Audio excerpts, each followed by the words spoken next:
अरबी समुद्रातील कमी दाब क्षेत्राच्या प्रभावामुळे कोकण घाटमाथ्यावर पावसाचा दणका सुरूच आहे। आज 25 मे रोजी रत्नागिरी, सिंधुदुर्ग, सातारा आणि कोल्हापूर जिल्ह्याच्या घाटमाथ्यावर मुसळधारेची शक्यता असल्याने दक्षतेचा इशारा आहे। रायगड, पुण्यात जोरदार पावसाची शक्यता असून उर्वरित राज्यात विजांसह पावसाची शक्यता असल्याने सतर्कतेचा इशारा हवामान विभागाने दिलाय। अरबी समुद्रातील कमी दाबाचे क्षेत्र मध्य महाराष्ट्राकडे येत असल्याने तसेच मान्सूनच्या आगमनास पोषक हवामान असल्याने राज्यात पावसाने जोरदार हजेरी लावली आहे। कोकण, मध्य महाराष्ट्रात काही ठिकाणी अतिवृष्टीची नोंद झाली आहे, तर मराठवाड्यातही मध्यम ते जोरदार पावसाने हजेरी लावली आहे।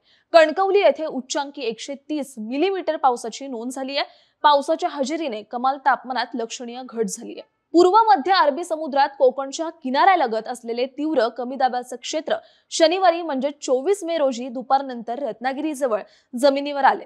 ही प्रणाली दक्षिण मध्य महाराष्ट्राकडे येताना हळूहळू निवळण्याची शक्यता आहे। या प्रणालीपासून दक्षिण मध्य महाराष्ट्र, दक्षिण मराठवाडा, उत्तर तेलंगणा ते दक्षिण छत्तीसगडपर्यंत हवेचा कमी दाबाचा पट्टा सक्रिय आहे। बंगालच्या उपसागरात मंगळवारपर्यंत म्हणजे 27 मे पर्यंत कमी दाबाचे क्षेत्र तयार होण्याचे संकेत आहेत। आज 25 मे रोजी रत्नागिरी, सिंधुदुर्ग जिल्ह्यासह सातारा, कोल्हापूर जिल्ह्याच्या घाटमाथ्यावर मुसळधारेची शक्यता असल्याने दक्षतेचा इशारा देण्यात आलाय। तर रायगड, पुणे जिल्ह्यात जोरदार पावसाची शक्यता असल्याने आणि उर्वरित राज्यात वादळी पावसाची शक्यता असल्याने सतर्कतेचा इशारा हवामान विभागाने दिलाय।